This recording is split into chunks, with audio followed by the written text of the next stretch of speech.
In the Trenches with Ryan Roxie. Hello, hello, hello, hello. Ryan Roxie here, and welcome to another live stream. Well, this is actually a secret sauce episode of In the Trenches. And today, wow, what can I say about today? It's a good one, folks. If you are listening to us on Apple or Spotify or any of the audio platforms, thank you very much, by the way. But you're going to want to pull over or stop what you're doing and sign up to our YouTube official channel right there. Hit that subscribe button. Get into the chat right now, because today, I'm telling you, one of the most successful songwriters of our generation. You know that we've had Hall of Famers on before. This one, another Hall of Famer. This time coming from the Songwriters Hall of Fame. Like I said, one of the most successful songs of our generation. And if every song has a story, folks, we're going to be here for a little while. So sit up and grab a drink, grab some food, or just sit back and enjoy this next conversation, because I would like to welcome into the trenches Mr. Desmond Child. Hello, Desmond. Hey. How you doing, man? Oh, well, in my bunker, trying to survive the zombie Trumpocalypse. Oh, I know. And just think, the Civil War hasn't even started yet. So you have all that to look forward to. I know. I just wonder if people are going to go back to like the blue and gray uniforms and stuff with muskets. Well, during the Civil War, this is what I'm told. Maybe I have this completely wrong, but Memphis was the South and Nashville was the North until Nashville got, taken over. But it was called the Athens of the South. And in fact, in honor of that title, they've built a replica of the Parthenon from Athens, Greece, that sits above the Acropolis. And it's fantastic. It's not like a ruin. It's like how it looked when it was like just built. Desmond, how many interviews have we ever started in our careers? You've been doing way more. That we started with talk about the Civil War and the Greek ruins. This has to be a first for you. Well, I've had a lot of firsts. I know you have, and a lot of number ones, and we're going to talk about a lot of those. And as far as top 40s, over 80 top 40s. Is that the current number right now, or is it even growing from there? I've been saying over 80 top 40s for the last 25 years, so there might have been some that peaked over the 80. All right. But I do have a number one hit all over the world with Ava Max called Kings and Queens. It was number one in Europe on the European radio chart for the last 5 weeks. And so that officially makes it 6 decades of number one hits. You're going to have to change your rap. You're going to have to call it, because you're so used to saying 5 decades. Now it's 6 decades. 6 decades, and I'm good till 2030. We'll try and get you to 100 before the zombie apocalypse does take place. How about that? So the way we start things is we go back. We have to go back to get forward. And I want to talk a little bit about, obviously, the first band that you broke in with, which was Desmond and Rouge. Desmond Child, me, and Rouge, which are these 3 incredible women. Maria Vidal, Diana Griselli, and Miriam Valley. And there's a nice shot of it right now. If you guys want to go onto Instagram and start following that. Vic, do you have that Instagram tag for them right now to post up? No? It's at Desmond Child and Rouge, and spelled out at Desmond Child and Rouge. There it is. See, I always just give my producer Vic a little bit of hell, because whenever something impromptu comes up, I say, do you got a clip of that? Do you have that? Can you put that up? And of course he doesn't, but you know what? He might be able to do it this time, because I do want to get into a little bit of the earlier Desmond Child and Rouge. It was one of my favorite movies, The Warriors. You had a song on it, and that song, I'm telling you, A Last of an American Breed. No, last of an ancient breed. Why did I say that? It's in my notes. It's saying ancient. Vic, I'm going to blame Vic. I don't like the font I'm seeing. But Last of an Ancient Breed, it's right there in front of me. Tell me this. I got a bit of a Bruce Springsteen Meatloaf vibe from it. Well, that's what, the movie company came to us because we had, kind of emerged, and, they always want the latest thing. And we had gotten popular that year. And so we did, had 2 albums the same year. We did a national tour. Rouge went on Broadway with Gilda Radner for Gilda Live from New York. And then we were the musical guests on Saturday Night Live. And at the same time, I was having a huge hit as a co-writer with Kiss of a song called I Was Made for Loving You.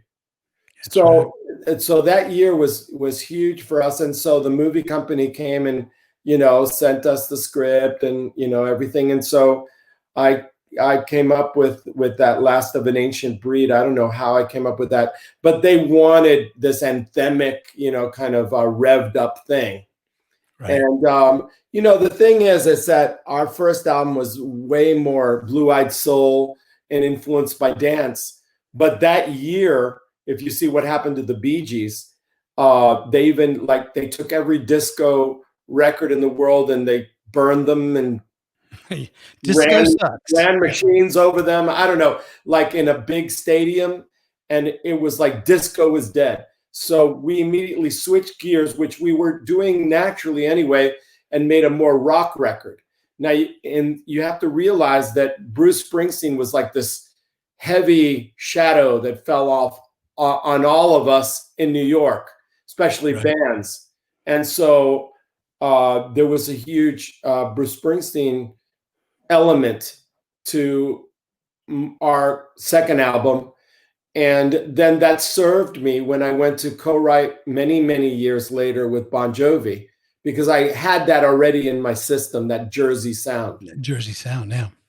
But the thing is, I see that Rouge is turning more rock and roll, where you as a songwriter, you're converting rock bands a bit more into the dance vibe. And that's where that 1979 I Was Made for Loving You off the Dynasty album from Kiss, that song basically broke them completely wide open. They were big already, no doubt, but this is when they went like mainstream. I remember it, and there was some backlash for it, but guess what? To this day, it doesn't matter how many spikes, leather, hairspray, whatever, you're jumping up and down for that song. And I know that it was kind of a little bit of a controversy at one point, because I mean, here it is, this great song, I Was Made for Loving You, that you made, but the band, not everybody in the band was big fans of it.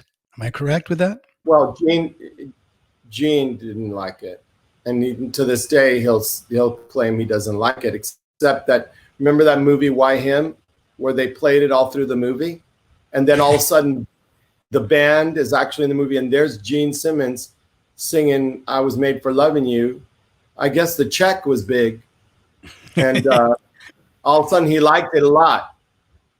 He likes money more than he doesn't like the song. How about that? Exactly. And of course, Paul Stanley was instrumental in working the two of you working together, and some introductions made with Paul Stanley, right? Because didn't Paul introduce you into the world of John Bon Jovi? Well, Bon Jovi was opening act, one of the opening acts in a big tour that Kiss did in Europe. And he had made friends with John and said, "Hey, you should try writing with Desmond." So John gave me a call. What happened was the first time we got together to write at Richie's house in New Jersey, I had a title in my back pocket, "You Give Love a Bad Name," literally in my back pocket, written on a little piece of paper. And I pulled it out and I said the title, and that's, John looked me straight in the eyes, and that's when he gave me his first glimpse of the $1 billion smile. Right. I saw nothing but teeth, and it was a great moment. And he had a song on his first record that he had written called "Shot Through the Heart." So he's not one to let a good hook go to waste. So he brought that in, and it was shot through the heart in YouTube. Darling, You Give Love a Bad Name. And that was our first, three-way high five. Nice. Well, So then, I had always the idea of writing for other people went out the window, and they kept the song. As you do, but that, I mean, launched their career completely. I always say there is a story behind every song written. That story sort of had real life characters. Everybody brought something to it. John might have brought that line, but you actually brought the characters of that song. No, I mean, John had always said that the characters he had in mind when we wrote that song were his high school friends, Bonnie and Joe. And I think Richie, once I spoke to him, he said, well, I was thinking about my parents because they really struggled, to make ends meet. And then I was thinking about my girlfriend, who she and I co-founded Desmond Child and Rouge, Maria Vidal. And she was working in a diner that was like a singing diner in New York City called Once Upon a Stove. And her waitress name was Gina Velvet. And that's why I brought in Gina. So when I first mentioned Gina, I thought Gina and Johnny, because my name is John, because I was thinking about us, my real name, John Barrett. And so John said, no, I can't sing Johnny because people think, because I like the alliteration, Gina and Johnny. But he said, people think I'm singing about myself, and it's like, right. And then he said, Tommy, which was like a sound alike. And that's where Tommy and Gina were born. Who was on board with it more? Was it Richie or was it John that wanted to record it? Oh, with Livin on a Prayer. Like, we wrote the song, and I think that they demoed it. And, John, they had written like 100 songs. I was only a co-writer on a couple of them. And he wasn't really that enthusiastic about it because he thought it was sentimental. Like it was a little bit slow or mid-tempo-y when he wanted to rock. And that was his vision. And so Richie and I literally got on our hands and knees, half joking, half for real, and begged him to cut it. Just try it, just cut it. And with the magic of what was happening in Vancouver at the time with their producer, Bruce Fairburn, the late, great Bruce Fairburn, and Bob Rock, they brought it to life in a way that was way beyond my imagination. I mean, I was just like, wow. But at the end of the day, that song, and I don't know if you had lots of songs before that had that distinct Desmond Child sort of signature of the modulation. Now, well, there's different components. There were different components. One is that I'd had a song 2.5 years before that I had written for Jim Steinman for Bonnie Tyler called If You Were a Woman and I Was a Man. But they released it, it went nowhere. I mean, I shouldn't say that. It was like a number one song in France, but it didn't take off globally. So I knew that was a hit melody. So I brought that to the table as well.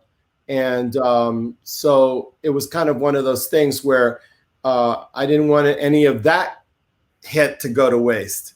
So there shall be no hit lost.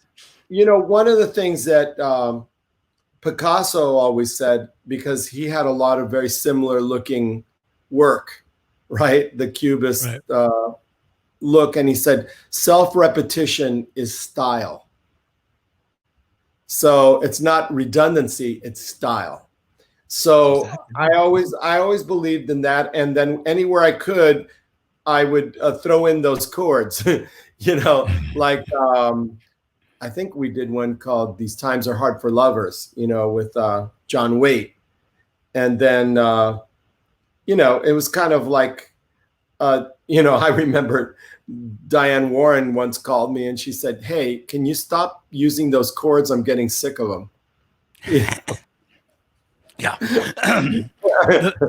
The fact of the matter is I totally agree with that statement by Picasso because I've been playing the same guitar licks in the same, for so many years, but it's become my style at the end of the day. It's the same solo. It's, I just put it in different songs. So there you go. Good trick. Thank you, Picasso. My first question should have been to you, who haven't you co-written with? Because every name that you come up with is huge. I'm sorry that, I had gone up to write with Van Halen when David Lee Roth was not in the group. And I think they were between singers. And I went up there to write. And sure enough, Dave wind that I was up there and drove up there, in his top down Ferrari and all that, and then just made a fuss, and it just ruined our session. So I'm, when I heard about Eddie, I just was sorry that we never really, actually got to write a song, but I was there, ready to go. But I mean, there are a lot of people that I would have loved to collaborate with and do, because first of all, I'm genre defying. It's like, I don't care about genre. I care about the message, care about what the lyrics are saying and how they bring out the character of the artist that I'm working with. So that's what I focus on first. I mean, my mentor, Bob Crew, who was the producer of the Four Seasons, co-producer with Bob Gaudio, and co-wrote many of those songs. Bob Crew was a famous producer that took me under his wing when I kind of, Desmond Child and Rouge broke up and I was lost, and he was like a father figure to me. And he told me that the most important thing was that the lyrics are the script and the music is the score for the script. Like if you're doing a movie, the score always is done after to bring out the emotion of what's happening in the script. So if all of a sudden someone's dropping a tear, you're going to hear minor chord, Yeah. And so the same thing goes for any song. The lyric dictates the melody, because I go, the lyrics dictate the melody, da, da, da, da, da, da, da, da, da. And then the content dictates the mood of the chords. There's, dissonant chords, major chords, minor chords. And so that brings out the meaning. Then, like there are sound effects that can bring out the meaning of, and paint a picture. Like in a song I had co-written with Draco Rosa for Ricky Martin called Livin La Vida Loca. Heard of that one? Maybe once or twice or 1,000 times. Going into the second verse, there's a gong. Like everything drops out and there's a gong, like a Chinese gong. And then he sings, woke up in New York City in a funky cheap hotel. You already picture that, kind of boudoir in Chinatown. Everything's red, beaded curtains. Just the sound of the gong evoked the whole picture that brought those lyrics to life. The reoccurring theme, though, in a lot of your songs is about life, love. I mean, obviously, those two things always go hand in hand. And you tend, it doesn't, like you said, doesn't matter what genre it is, you seem to always bring those two very important aspects into songs. Fair? Well, I think also hope is a very important word. I think that the songs I have collaborated on have a hopeful feeling, even if they're naughty or even if it's sad, there's kind of like a light at the end of the tunnel. It's not just dead end. I mean, some music is very nihilistic. I hope that's the word, where it's like nihilistic, dark and it ends in suicide, But I came from a very poor single mom, immigrant from Cuba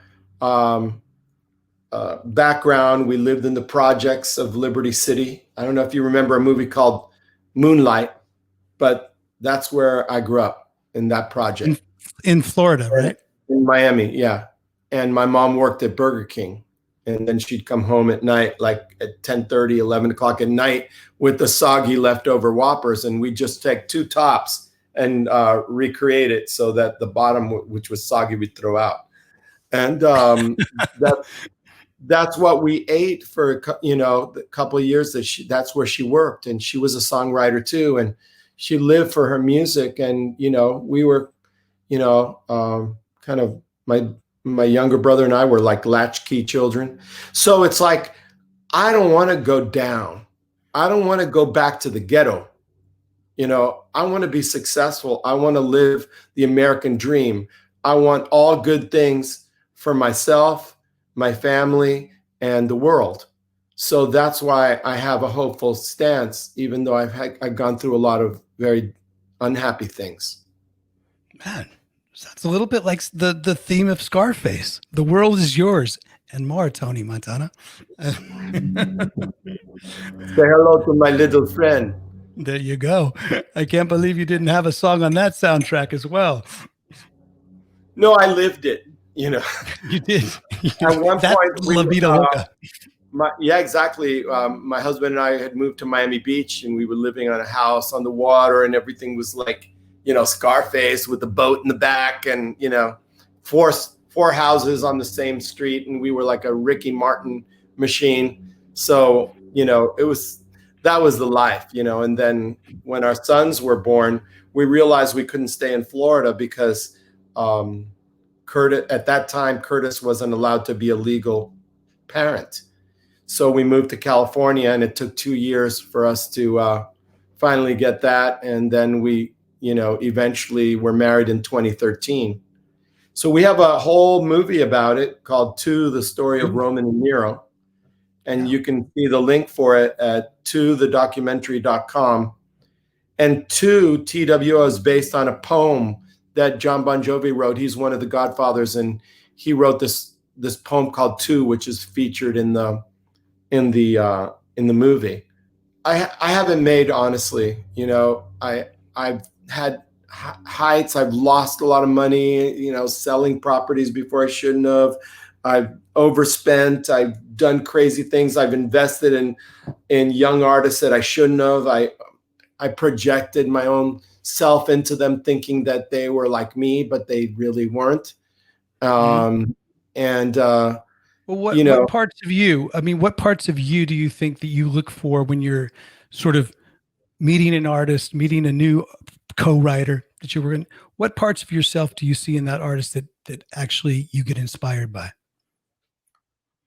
Well, you know, a lot of it's projection, because somebody comes in front of you, and like in the case of Ricky Martin, who you see there, he was already a star, a child star. And he was already having huge success with Draco Rosa and Casey Porter, song called Un, Dos, Tres, Maria.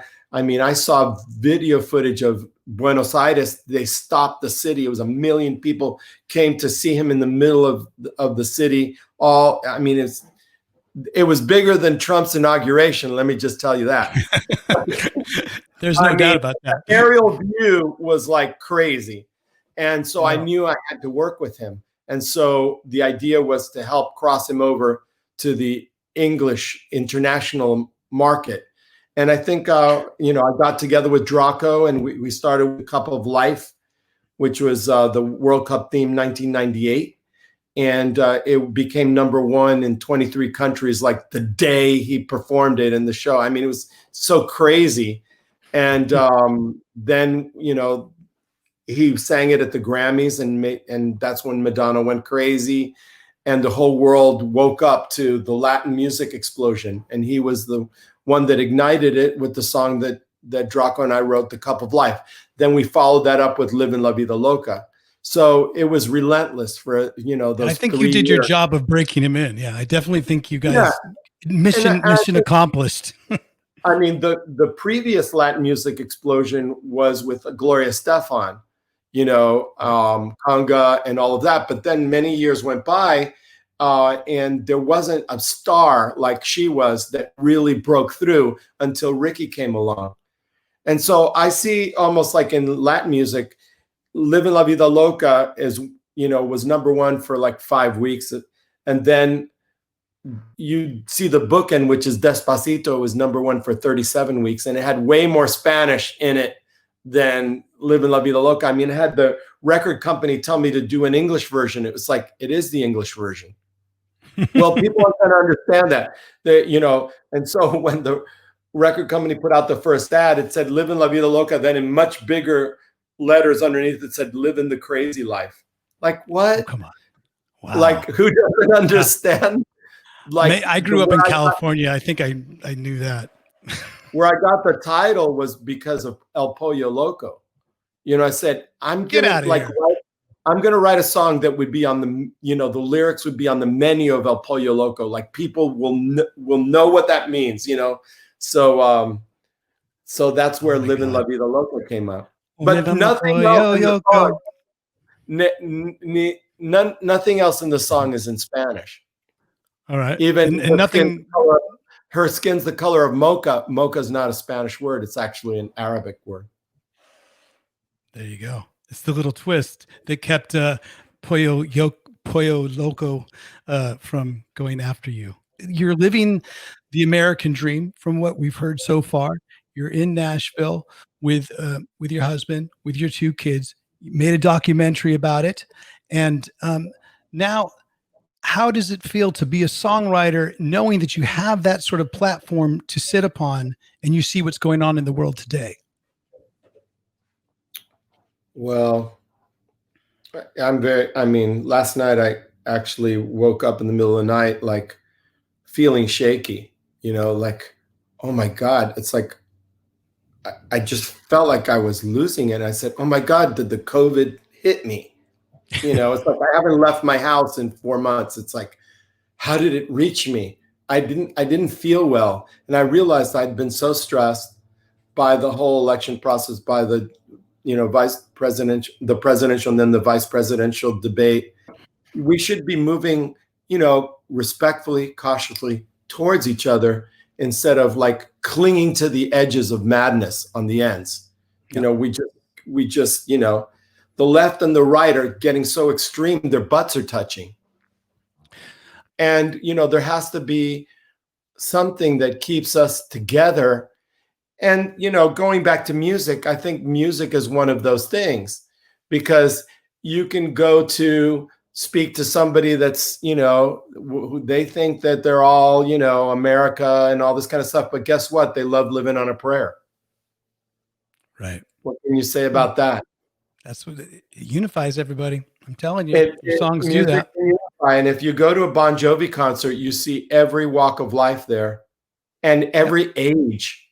You see very old people and 2-year-olds with their, ear blocks on the shoulders of their parents, and the parents have the other fist up in the air, like rocking out.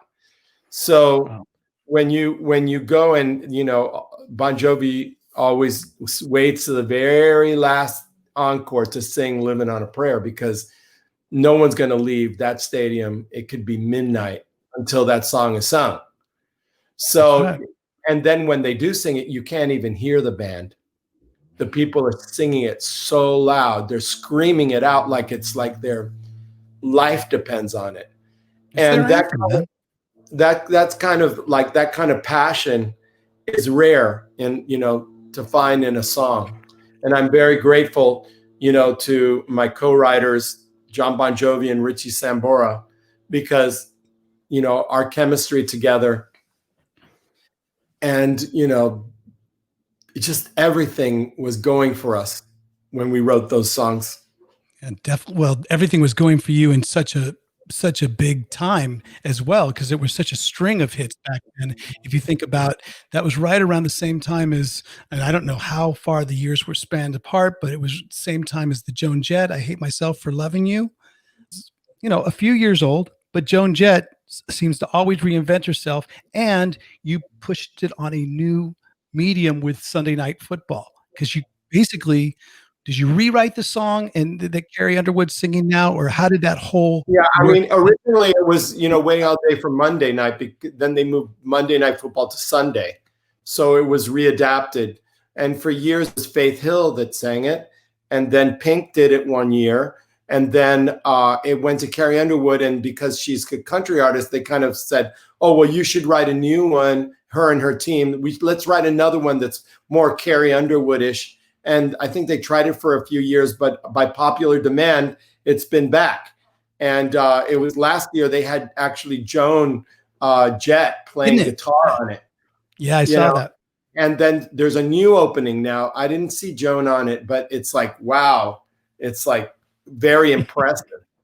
And so and I worked with Carrie Underwood. I produced her first #1 hit record called Inside Your Heaven when she was coming out of American Idol.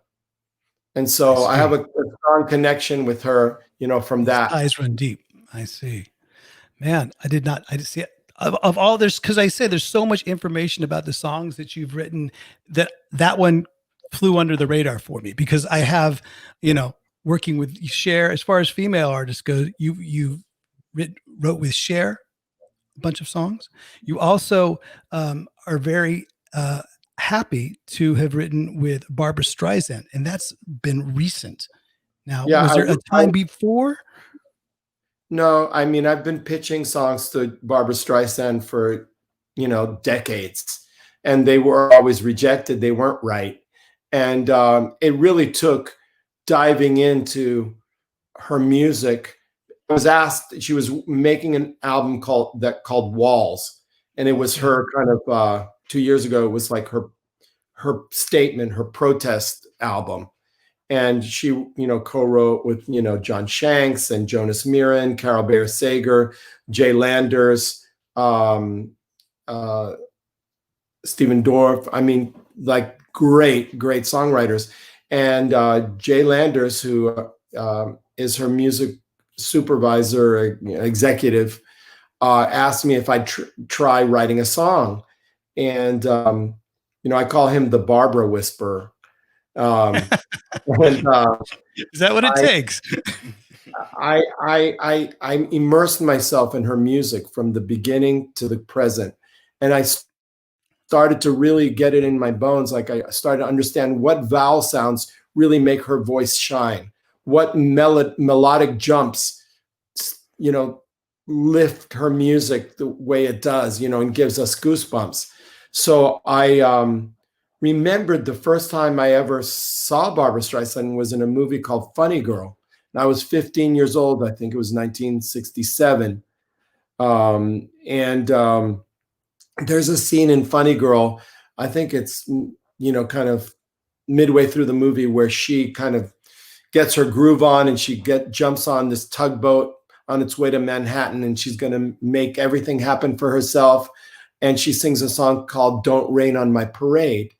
During the course of that song, the tugboat passes in front of the Statue of Liberty, and she's holding a bunch of flowers up like it's the torch, and you see the two images of the two of them together.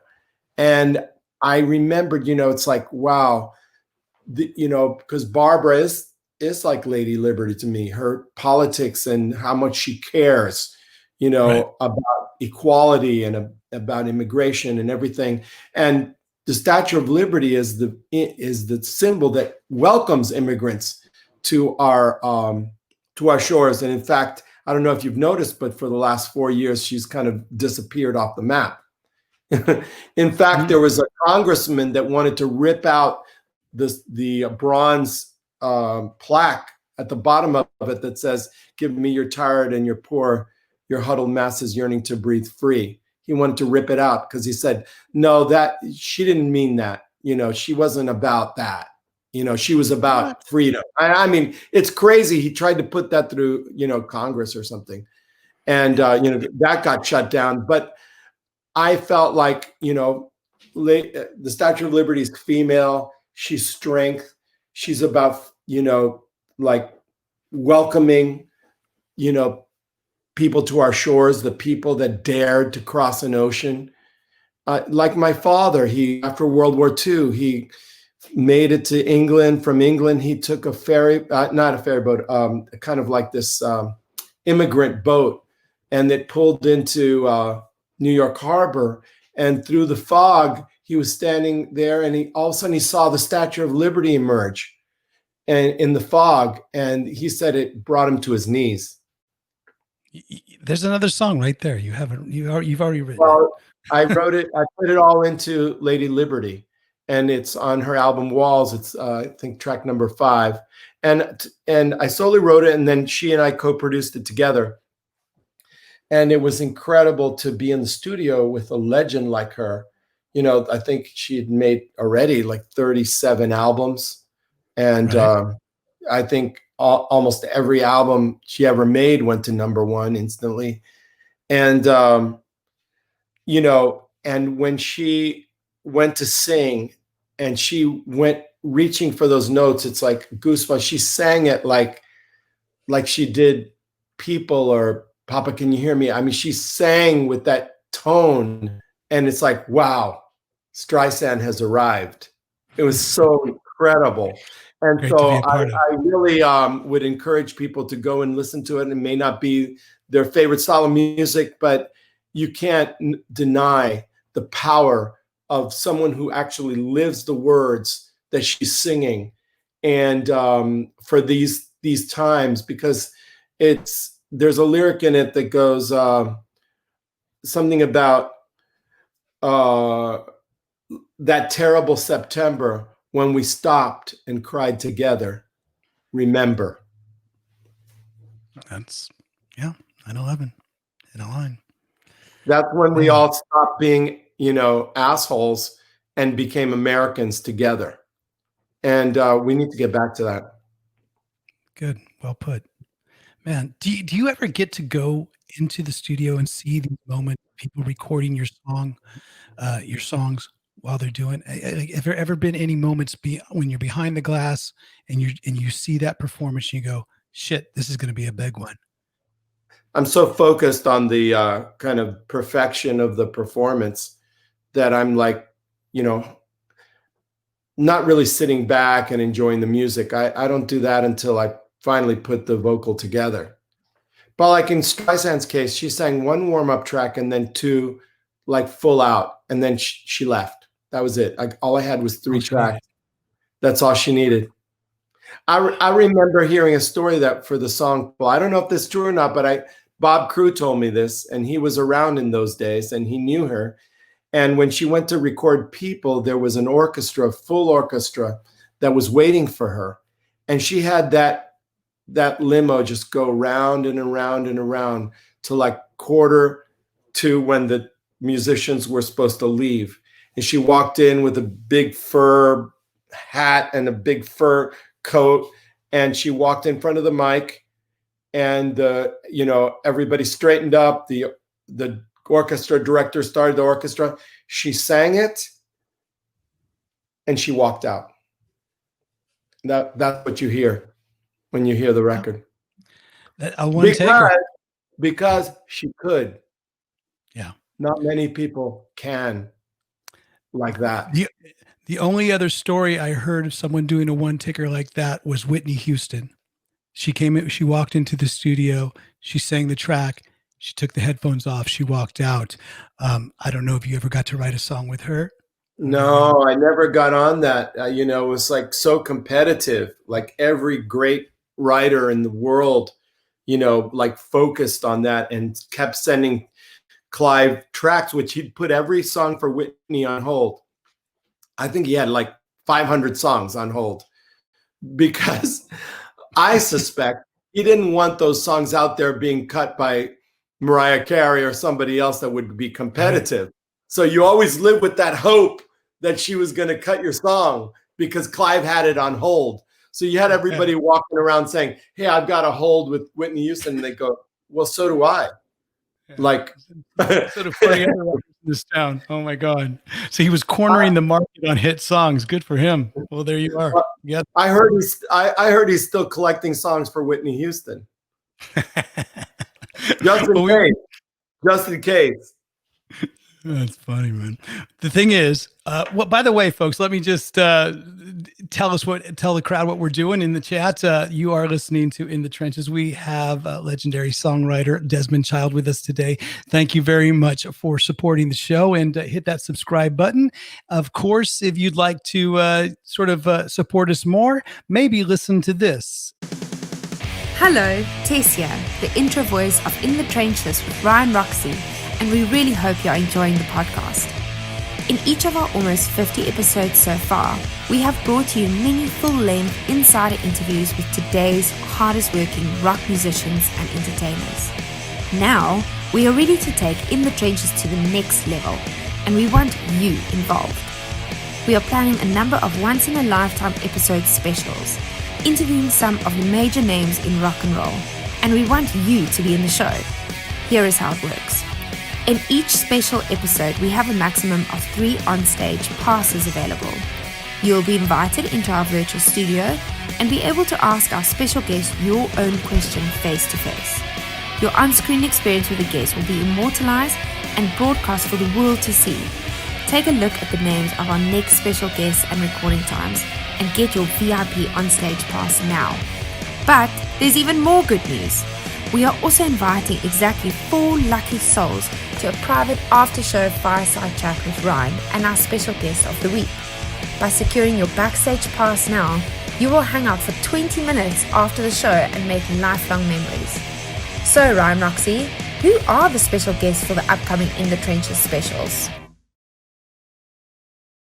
So we have been talking so many of these iconic female characters. Let's move on to another one, Alice Cooper. Wait, not female, but it has a female's name, but your whole experience with Alice Cooper, because I play your songs. I've been playing your songs for over 25 years. I've been, wow, there's a shot of the two of you. Is that just recently? Where did you get that shot? I've never seen that shot. That's because it's an exclusive. It's from Kyler Clark, Alice's assistant, and I think he just took it recently. Want to put that shot back up, Vic? Okay, I could use a little Facetune. Tell him to send me those shots. I'll fix them up, and then he can have them back. The good news is he lives in Nashville, so you can drop them off by the compound. All right, and but of course I'll get that to you. I want to talk a little bit about the song Poison because it is one of Alice's biggest songs. We've played it, again, like I said, for over 25 years.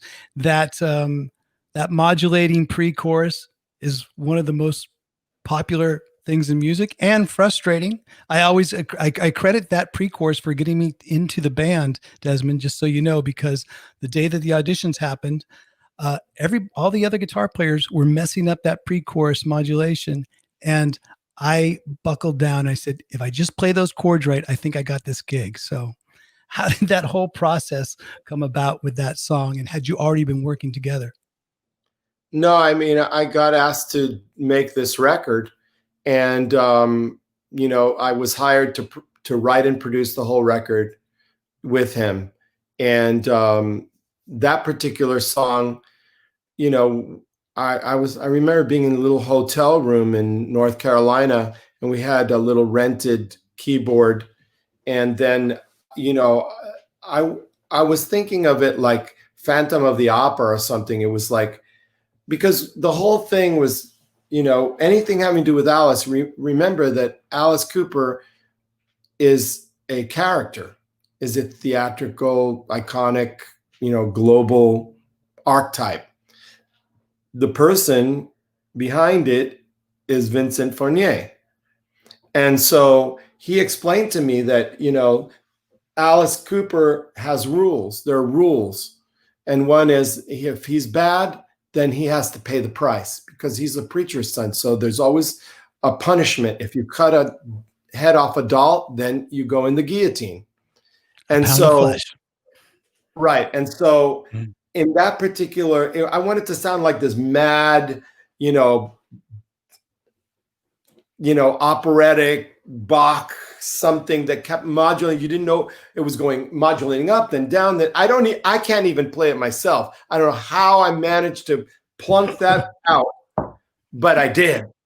And, you know, we recorded on a little cassette, which I have somewhere. And I think that that's, you know, that was kind of like one of the best musical moments ever. And, you know, working with Alice, fans would agree. Alice is like a lyricist and top line writer, like unbelievable lyricist. And he understands his audience. He understands his character. He never disappoints, you know? Yeah. You know, so he cares about his product, and he cares about his audience, and he upholds this kind of dark archetype, because in entertainment we need warriors and angels, Apollos like John Bon Jovi, but we need devils to show us our dark side, like Bela Lugosi, Ozzy Osbourne, Marilyn Manson, Alice Cooper, because Alice was the one that, you know, he invented glam rock. He invented this edgy, dark, you know, goth place, and it excited our imagination. And so that's you can't ask for more. You know, that's why we love horror movies. That's why we love adventure movies.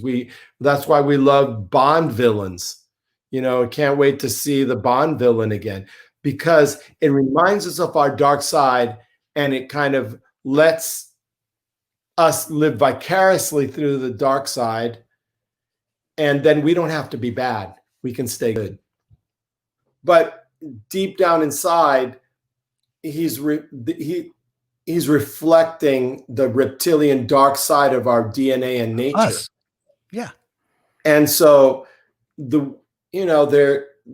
that's why society has progressed, because there's always been those people that have this dark side, and then there are always the majority of people are believe in hope and goodness and have empathy. And so the tension of those opposites is where art and history is made. But, you know, Alice and I have stayed friends because he's the sweetest, most loving, wonderful person ever. And, you know, we actually are working together again. We recorded a duet that's going to come out next year.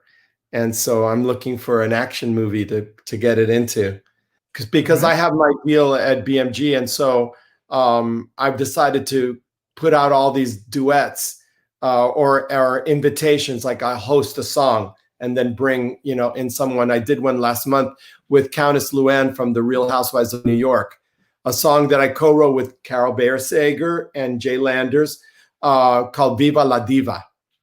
And they featured it in the finale episode of it. And it was two like, of you are right there. Yeah, she is the most beautiful woman and so sweet. And, you know, I had never seen the show. I'm confessing right now.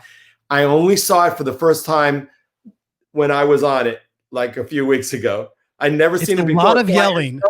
I had no preconception and about what that show. I mean, it's so ADD, the way it's like cut with people fighting. It's like almost impossible, you know.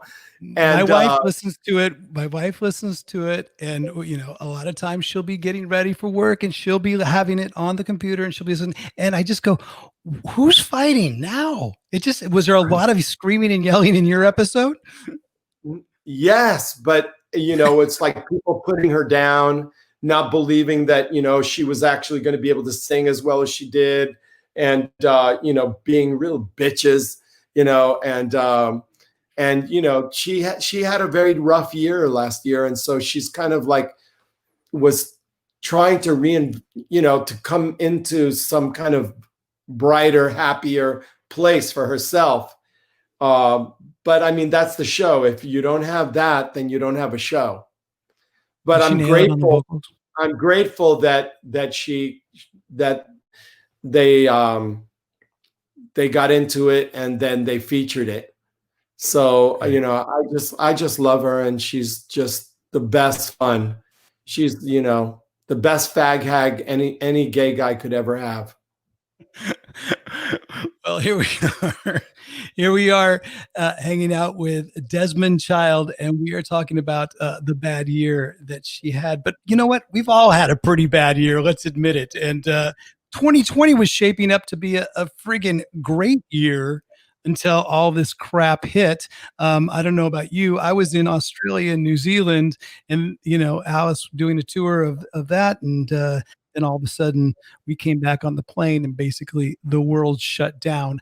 I know that you had a lot of things planned for 2020. I want to hear what's is planned and what's has been released and what are you putting off until 2021, because I know about the autobiography and you have that you're working on. Is Right. that works? Is that Well, coming out?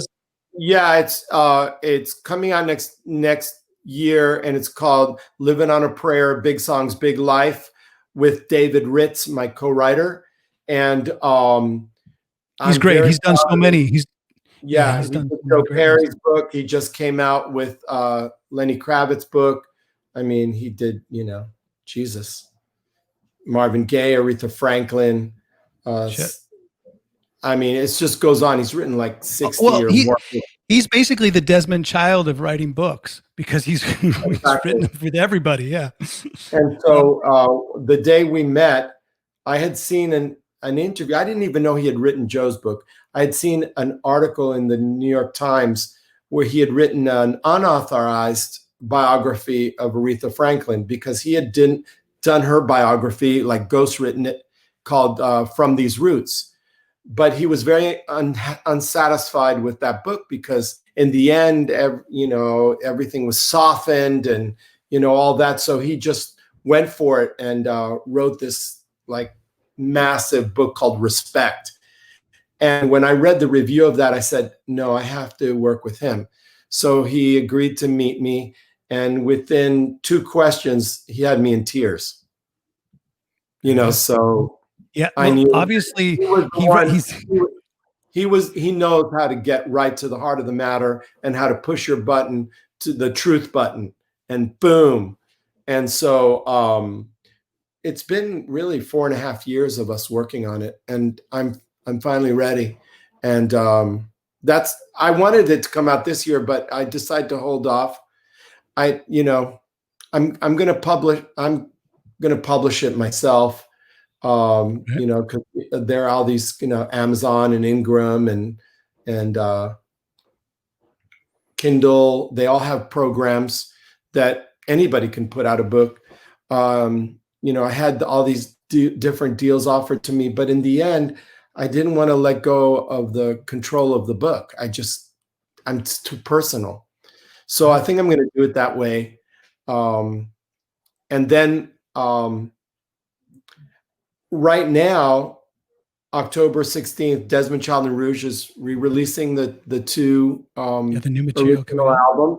And then October 23rd, we have the remake of Our Love Is Insane, which turned out amazing. It's like recorded from scratch. And so we've started our website, Desmond Child at Desmond Child and Rouge. And then my Instagram that was DesmondChildandRouge.com, but Instagram, the socials is Desmond Child and Rouge. And right up there. How about that? Yeah. And I'm like so hooked on Instagram. It's not healthy. Like it isn't healthy. There's actually been studies proving that it's not healthy. I think it's not healthy. Maybe that's why I woke up so shaky. I mean, I stay up way too late, just chasing this one and following that one and answering that question and, you know, going all through it. You know, I just love it because, you know, now I have 220,000 close friends. That's great to hear. Well, you know what? It's time for just a couple more questions and these are questions from your fans, because it is time for Let the People Speak, secret sauce style. So I am going to bring to the screen Miss Ashley. Ashley, come on in, and hello. You, Desmond, meet Ashley. Ashley, meet Desmond. I am going to go out while Ashley asks you a question that she's been wanting to ask for a while. All right, here you. Hi, how are you? Hi, your royal purpleness. Half the house is purple, parts blue, parts red. It's pretty cool. Love it. My question, I was wondering about your writing process. So do you sit and write down every day, or do you just let it flow? And do you have any ideas how to get past when you just kind of feel like afraid of your words?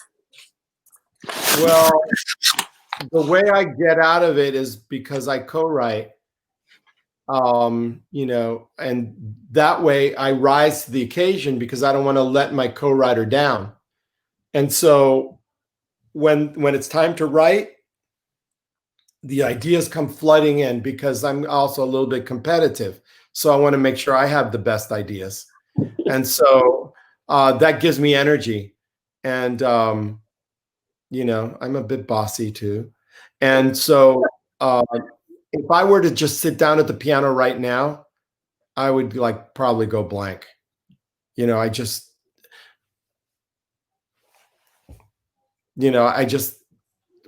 it would bore me. I'd bore myself to tears. But when you're engaging and co-writing, ideas are going back and forth. You're making each other laugh, and there's energy, and there's a sacred circle around you. And everything stops. Nothing exists but you and your co-writer and that song. And the song is kind of working itself out in the subconscious of both. And it's the pieces are being flinged out of our souls towards each other. And that excitement is what makes a hit, I think. That makes sense. Do you ever get stifled by words, but your answer of like co-writing and rising up to the other person's that's the way I get out of it. But I really, you know, one of the things that I studied and learned in, you know, different workshops and therapy is that the things that we love most are the things that we sabotage ourselves most at, because that's the way we play out the unsettled scores of our past. And we take it out on ourselves sometimes. We take it out on our dreams. And so that's what happens, I think, with writer's block, because it's what you want most, is to express yourself. And then all of a sudden the complexities of your troubles block that. So I think that you always have to be working on yourself. And I'm not one that ever believed that when you're unhappy, then that's when you write best an unhappy song. You know, we all know what heartbreak feels like. Come on. So it's your creative imagination that can make I love that song by Diane Warren. She's one of my best friends, but a huge inspiration, called Unbreak My Heart. You know, and the way that unbreak my heart, like the way it lifts up, it just makes you want to cry. And it's like your heart's exploding. She is self-admittedly never been in love. But with her creative imagination, she brings the love song to life like no one ever, almost like the way Emily Dickinson wrote love songs too. Who knows, like an imagined lover. And so I think that, you know, words have power. And I learned from Bob Crew that rhyming, alliteration, tying one line to the other, all of that glue pulls the listener into the story and doesn't let them go. I love that. Thank you. Very good. You know what, Ashley, I have to give you the hook and pull you off, but thanks for the question very much. But we'll talk to you soon. Buy your purpleness. Buy your purpleness. But I mean, honestly, Desmond, there has to be some days that you're going to write with a huge name but you're in a crap mood. You're not in the best of spirits. So how do you get yourself up for that? Or does it ever happen? Do you always pump yourself up somehow when you're going into a writing session? No, I mean, it's just like I wake up every day and I'm grateful I'm not waking up in the ghetto. So it's like I've got motivation and I go in, I charge in, I'm a warrior. I charge in wanting to do my best and I get energy and I inspire the other person no matter what's going on in my life. I try not to get on the phone during a session, unless it's absolute emergency, because you can get pulled away from like the essence of what you're doing. If you start talking to your manager about how things went wrong with such and such a thing. I just, I take it seriously. It's my job. And when it's time to write, it's time to write. And so, everything is out, all the bad mood, any bad things, that all, it's like if you're going to go do brain surgery, you can't start thinking about how your wife pissed you off, because then that scalpel could just go in a little too very bad deep. Brain. Yeah, it's not brain. Good.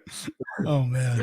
Well, by the way, I'm watching Ratchet, the television series. I haven't seen that. No, it's the story of Nurse Ratchet, and it's we're always looking for new shows. Oh my God, it's produced by Ryan Murphy, and it's the most exquisitely costumed and detailed show I've ever seen. It's beyond, and it's really suspenseful and gruesome and crazy, and it's all set in a madhouse, and it's so good. You got to watch that. I'm watching the new season of Schitt's Creek, so I love that too. I don't know if you've seen any of that. Love it. Love it so much, and it's so deserving, and I'm so happy for all of the accolades that they're receiving. Perfect. One more guest to come up and ask a song. We're going to have Joey come up. Joey, I don't know if you can beat Ashley's question because it was very well. It's not a competition, but Joey meet Desmond, Desmond meet Joey. Maybe you guys have met, but here you go. Have a dude. You're like my biggest fan. It's like, is that your bedroom? Like you're looking up at my pictures and stuff at night? Desmond, it's all phony. I wish that would be the case, but this is my office, and I quickly pulled up the picture so that you like it. I had a brother named Joey, and he passed away when he was 24 years old in 1991. He died of AIDS, and so any person. My father's name was Joe, so anybody with the name Joey is like a friend of mine. It's actually a chosen name. I'm from Germany, and I have an unpronounceable Norwegian first name, which is Jørn. So I had to switch it to Joey when I moved to the States. Sure. So I have a big question for you. So you've done a number of things outside of the music business, right? So you said you had your affairs with real estate investments, but you also made a pretty involved movie about your family, and I can imagine there are perhaps a couple of other projects that you pursued, maybe on an entrepreneurial front, maybe something else. Speaking of Swedes, one of my close friends and partners, Andreas Carlson, who wrote with the Backstreet, for the Backstreet Boys and NSYNC and all that back in the day when I first met him. He and I have been working for many years on telling the story of Lou Pearlman and the making of the boy band revolution in Orlando. And we've had 5 deals, got so close, but now we finally have a real deal with ABC Networks, and it's just all going forward. It's called TransCon, the making of Lou Pearlman and the boy band revolution. So one of the reasons I got into writing musicals and doing these things is because, I was going to go co-writing, let's say, with my dear friends at Rock Mafia. And then we co-wrote, a hit for Zed called Beautiful Now. But we also co-wrote a song with Selena Gomez. But, that song wasn't a single.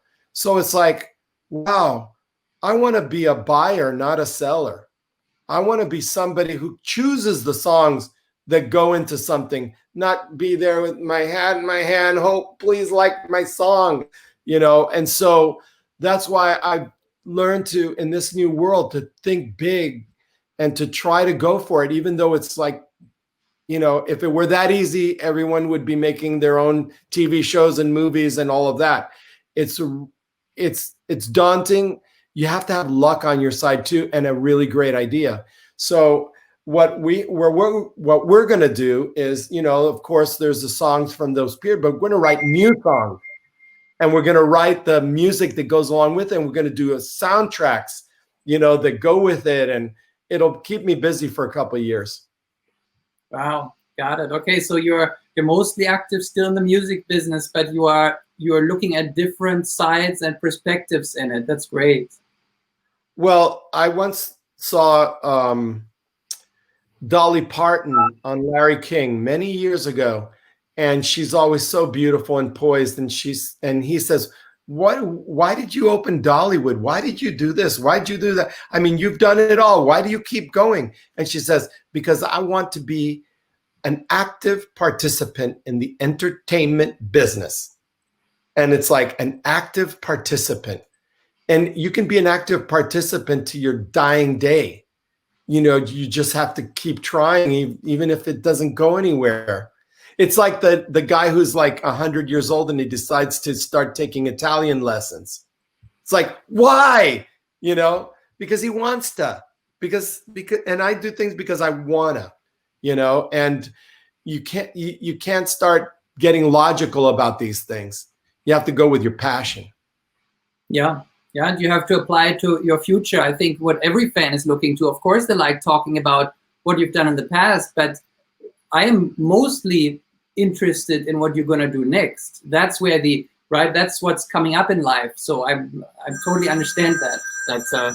That is super critical. And I hope that we get to hear some more soon. I'm going to, Desmond Child and Rouge has come back together. We have a new single. We're going to continue releasing singles, till forever, just dropping singles into the Spotify space. And we have the backing of BMG. I have my duets coming, the one with Alice Cooper. I'm trying to see if I can get Scott Stapp to do one with me. And, I'll just keep going, and maybe my little world will be almost like this cool little, cabaret or bar or something where everyone says, oh, we should go there and hang out. And that would be my little world of songs. And people are invited to get up, like a little karaoke bar and sing. And so I'm thinking of it like that because, I'm not starting that turned out good. And I have, that's what I wanted to talk about, but I was going to wait for a second to talk about that because but our producer put up the picture because he thinks it's important. But I was coming up with the name of your Desmond's Dive Bar. It's there. Desmond's the name is Dive right there. Bar. I love that. It happened Desmond's right Dive now. Bar. I'm keeping that. Desmond's There you Dive go. Bar. Dive Right, Bar. I love that. At least I co-wrote something with Desmond Child. Come on. I'm at the stage. I'm like, I just want to have fun and keep making music and being an active participant. An active participant. What Dolly Parton said couldn't be more true. I love that. I love that line a lot. And speaking about truth, what else are we going to do? No, we have to do what we love and just keep doing it, even though we know it's going to fail. Who cares? Fuck it. Well, you know what? You brought up a good point, Joey. Thank you very much for coming on and asking that question. But Joey, Joey, you're going to get the hook now because we're talking the truth. We're talking with Desmond Child. You're listening to In the Trenches. If you've been listening to it on Apple or Spotify, what are you doing there? Get in and watch it because there's so many visuals here to look at. And you can get in the chat as well. In the Trenches, this is one of our Secret Sauce episodes. And of course, I am your host, Ryan Roxie. And we've been talking the truth, but Alice has a saying that says, never let the truth get in the way of a good story. So there's two quick things that we ask if they're facts or fiction or some sort of embellishment on this. All right. And we look to the artist for the truth. So the first, never let the truth get in the way of a good story, is this. It's the urban myth, true, that Dude Looks Like a Lady came from a story where Steven Tyler saw Vince Neil from behind and mistook him for a woman. That is true. What? Fact? I had no idea. So,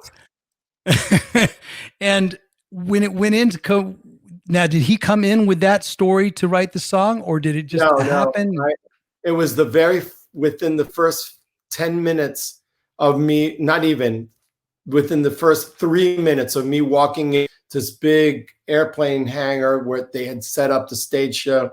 And then I walked in and Steven came up and the town car, whatever, had just dropped me off.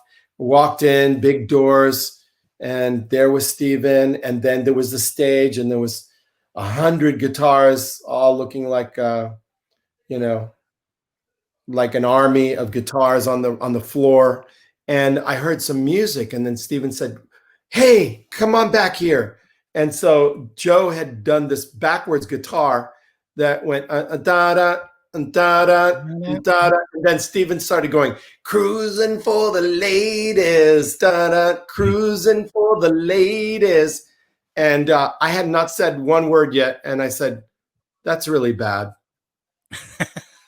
And Joe, like, his arms like never crossed, so like looking back at me like this. And Steven, who's more of a people pleaser, said, "Well, when I first started singing that hook, I was singing 'Dude Looks Like a Lady.'" And I said, "What? How did 'Dude Looks Like a Lady'? That's a hit title." And Joe said, "Well, but we don't know what that means, and we don't want to insult the gay community." And I said, "No, I'm gay. It would not insult the gay community. How did you come up with 'Dude Looks Like a Lady'?" And then he told me the story, how they had all, they were all in rehab and stuff. So they went to a bar anyway, and they were all drinking their, root beers and stuff. Yeah. Alcohol free, whatever. And the bar was almost empty. And then at the end of the bar was this creature with big teeth, platinum hair, black nails, ivory porcelain skin. And they started drawing straws with the roadies. Who's going to go up and say hi? And so suddenly the creature turns around, and it's Vince Neil of Motley Crue. And so Steven said, he started going, "Ooh, that dude looks like a lady. That dude looks like a lady. Dude looks like a lady. Dude looks like a lady." And that's where the riff came out. And so I talked them into going with that and, telling their story. They cruised into a bar on the shore. Her picture graced the grime on the door. And, and also the great thing about the song is that maybe any other hetero band would have said, "Okay," and then I ran out of there. But, in this case, it's never judge a book by its cover, or who you're going to love by your lover. And then he goes, "My funky lady, I like it, like it, like it, like that." So back then, it's like the ultimate GLBT acceptance song ever. And I think it broke barriers and got people going, but I'll tell you one thing. One of the Maybe workers. It's time for a reboot. Maybe it's time for a 2021 reboot of that song. I don't know. Well, one of the workers came up to me at my house and said, "You wrote that Aerosmith song." Yeah. And he goes, "Do a naked lady." That's how he heard it. And that just shows an audience is going to listen to a lyric and turn it into their own story about what they want. Do a naked lady. So I thought that was pretty funny. That's funny. We all have those songs that we mistake the words for, and then we finally realize what it was, and we go, "What is that?" Okay, I had no idea. I tried to make up words for it. There was a band from England called the Kooks that for the longest time I couldn't figure out what he was saying. So I just made up a word, and my wife goes, "He's British, so he's just speaking British, and that's just a British slang." I'm like, "Oh no, I just thought it was a word that I made up." So yeah, there you go.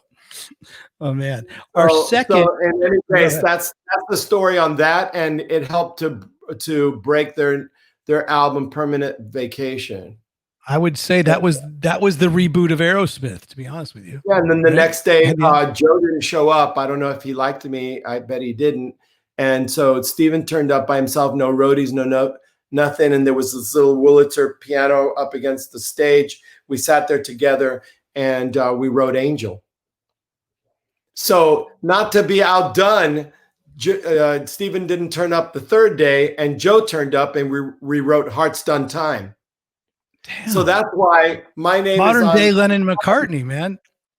And that's why my name is on these songs. That isn't always the two of them. But that is sort of like the modern day Lennon McCartney, but they had Desmond Child there as sort of this. You were the surrogate. You're right in the middle. More like the referee, you know. Referee. Well said. More like, you know. Well, I think a lot of people have heard that, you know, because when I did my research for this, I know you've told the Living on a Prayer story in a few interviews, but I have never heard that story about the 3 subsequent days of 3 huge songs of writing with Aerosmith. That's pretty cool, man. That's more than pretty cool. But let's move on to one of the last of the Never Let the Truth Get in the Way of a Good Story. You may be familiar with him. He's part of the upper brass of the Alice Cooper camp, Toby Mamis. And he has asked a question. He actually, he phoned it in like he does. But Toby Mamis asks, do you still have the motorcycle Alice Cooper gave you? Well, I almost killed myself on the motorcycle. So I have no idea what the story is about. He had given me a Harley Davidson Roadster or something like that. When was this? So Alice did after the success of Trash. And so this was in California, and Steve Vai was giving me lessons. So then I decided to just take it out on my own. And then wait, Steve Vai, is Steve Vai giving you guitar lessons, or have he given you motorcycle lessons?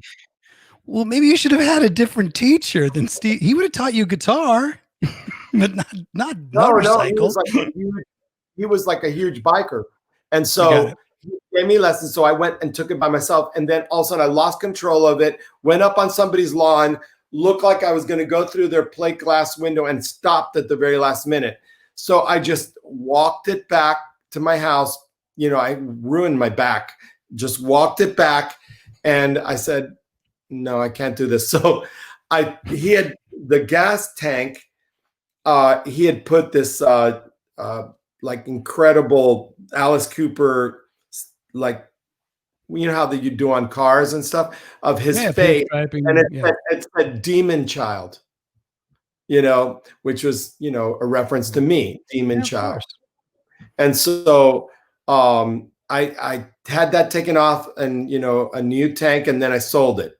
You know, because I just knew that you know, it's like when we, you know, after the riots in LA, you know, we decided to take gun lessons, my husband and I, and we're from this, you know, off-duty cop that, you know, taught everybody how to do guns, and we went to the shooting range and all that. And then on graduation day, he said, okay, you're graduated, but I got to tell you, you're 2 people who should never own a gun. You'll shoot yourself. The teacher told us this. So, you know, guns, motorcycles. I don't think I'd make a good biker. No, well, I'm good. Maybe Steve Vai should have told you that before you got on the bike in the first place. Bad teacher. You know, the thing is, do you ever think that he thought I could do it? He thought he and I could go like down PCH and stuff, and, you know, with our hair in the wind and all that stuff, but no, not to be. The thing is, I'm wondering if the motorcycle from Alice Cooper was like the monkey's paw. I wonder if he had gotten it as a gift, realized how dangerous it was, so he had to re-gift it to someone else. He gave. I don't know. He was very sweet, you know, and to do that. But that gas tank is in my studio, and it's on the wall, and there it is. I see it every day. Oh, perfect. Well, you know what? Put an Instagram post up on it while you're going down that Instagram rabbit hole next time, and we will all like it, of course. I love that. I'm going to do that. Desmond, I want to just, because I said 2020 shaping up to be a huge year. It's still going to be a big year, when it rolls into 2021. I want to talk about that live album because that is your latest project. Now, is that coming out? What's happening with the live album? Live album is out and it's up for, I'm up for best new artist, best this and that. I forget what I'm best up for, but for that record called Desmond Child Live. And basically I had decided to take this because I started out in the little clubs, cabaret clubs of New York City. So we took over a place called 54 Below, where the Studio 54 was upstairs, and this was like kind of like the orgy room or something originally, like where the drugs were taken downstairs. Anyway, it was turned into a very elegant, very beautiful nightclub, and the creme de la creme performs there, including Countess Luann. And we were there 3 nights, and we recorded this live album. It turned out great. And that's when I got back together with Rouge, and we re-sang a song that we had recorded long ago. We redid it, called Love on a Rooftop. And that one's up for I don't know, it's like I'm up for Best New Artist, Album of the Year, Song of the Year, Record of the Year, Best Music Video, Best Pop Solo Performance, Best Pop Duo Group Performance, Best Pop Vocal Album, Best Engineer Album, Best Rock Performance, Best Arrangement, Instrument Vocals. Slow down. And not bad for, being in the not time. Not bad of for new artists, huh? I think you got a shot there. Like I said, I'm not the best. I'm not new, and artist questionable. But it's like I'm very proud of it. And I'm so lucky. I mean, the songs that I helped to write, were made big by the drive and the energy and talent of the performers I co-wrote with. So, while they were out there killing themselves, I was, living the life, so. Yeah, but you pushed a lot of those artists and made a lot of those artists the doors open. Obviously, they walked through them and they had, they were able to forge their career, but you gave them that little nudge, whether it was those sessions of inspiration or whether it's just the songs that you guys were magic that you were able to create during that time. Yeah, well, we did it together. And I think one of my talents really is empathy. It's like being in a room and feeling the other people and getting them comfortable, to be the best that they can be, instead of feeling like, oh, he's trying to make me this and trying to make me that. It's kind of like we're in it together. And I think and sometimes, when you have long-term, guitar, lead guitar and lead singer itis between two people, sometimes a third person kind of like, okay, guys, it becomes productive. Yeah. And so then they look to me. Sometimes they gang up on me. It's not nice. Yeah. Lukewarm water. Didn't they say in Spinal Tap, it's good to be lukewarm water. Somebody's fire, somebody's ice. You're lukewarm water. It's perfect. Yeah, exactly. The one myth about me is that when I walked into a room, people were always shocked that I was white. Because with a name like Desmond, they thought I was Jamaican. They thought I was like from the island, man. Desmond. Desmond, man. Desmond Child, man. And so that was kind of like always kind of a shock to people.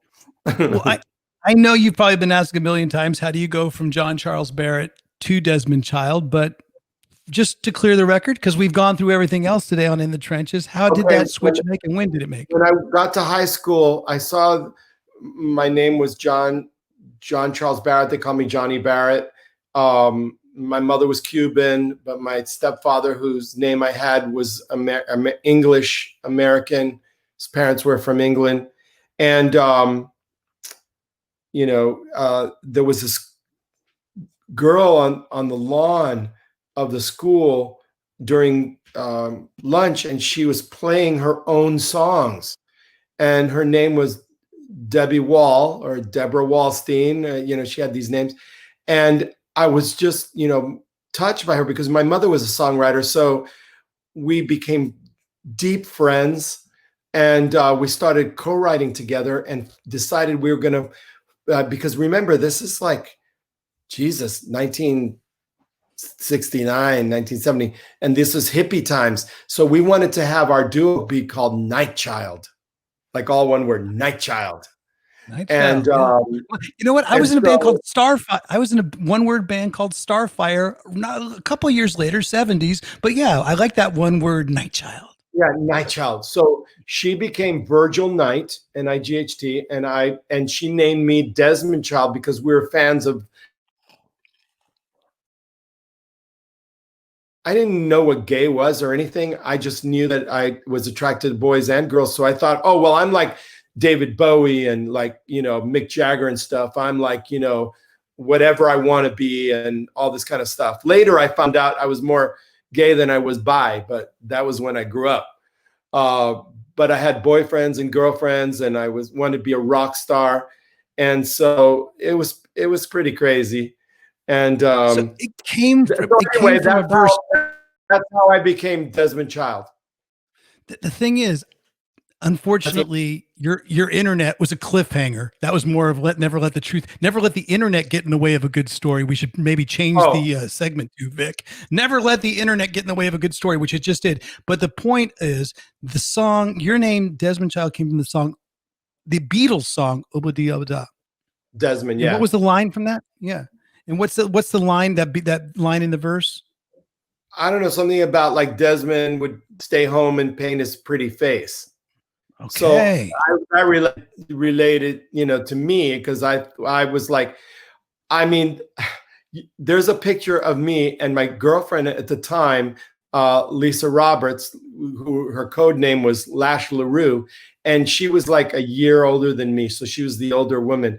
And she took me to an Alice Cooper concert, 1973, at the Miami, what do they call that? That it was like a basket with a ball or whatever. Highlight. Miami Highlight. The concert was there. Todd Rundgren was the opening act. And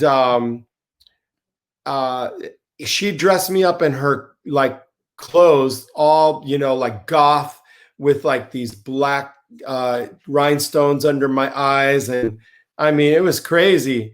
And so that was 1973. I have that picture. I mean, I think you can see it in my Instagram. And Nick, you want to put that picture up now? He's trying to find it. So that's when I saw Alice Cooper for the first time, and he had the guillotine and the whole thing. Oh yeah. So anyway, that's the whole thing. Is like in those days, I mean, he was kind of androgynous. His name was Alice. He wore makeup. It was like the idea of being a rock star was you could be all things to all people. And so that suited me fine. And so that's how it happened. Wow. Desmond, I wish the internet was cooperating with us more, but unfortunately right now we are just getting a little bit of too pixelated, but so we're going to wrap things up, but it's been a pleasure talking. Honestly, I look forward to Rouge. Oh, there's a shot. He found it. That's good. That's our production. That's producer Vic Chalfont doing his gig. That was that picture from that concert. April 1973. Wow. All right. Well, folks, you've been listening to active participant Desmond Child, and I'm sure at one point you can hear all these songs and more at his eventual place called the Desmond Dive Bar, which I think we've just christened that. I love that. Not bad. Desmond's it's not bad, bar. Is it? I'm doing it. Desmond's Dive Bar. I love it. It's in Nashville. We're on record as putting it on there right now. But Desmond, it's been a pleasure. One more time, we'll put your socials up, and maybe you can say them for the folks listening on Apple Broadcast. It's at Desmond. On Instagram, it's at Desmond.child. Facebook is just Desmond Child, and Twitter is Desmond Child, at Desmond Child. And you can go to DesmondChild.com, and you can visit me at Desmond Child and Rouge on Instagram. And also we're launching it, I think tonight, DesmondChildandRouge.com. And in it is a video. It's like a 15-minute little documentary movie of the story of Desmond Child and Rouge. And it's so, so good. You're going to love it. All right, great. So we know we're going to meet somewhere on Instagram, somewhere on later on tonight, folks, after we wrap this all up. But best of luck with the rest of 2020, and we'll see you somehow, some way in 2021. You've been coming. I know you mentioned Sweden because Andreas Carlson, I know him as well. I'm in Stockholm, Sweden. Our producer's in Arkansas. You're in Nashville. I think Ashley's somewhere in the UK, if I'm not mistaken. Joey that graced us. In fact, does everybody want to come on screen as we do our big good farewell goodbye? But Ashley and Joey, you're from San Diego. So folks, thank you very much for being a part of it. Thank you very much, Desmond. Appreciate it. All right. Love you. Thank you. And until next time, folks, I'm Ryan Roxie. You're in the trenches and enjoy the ride.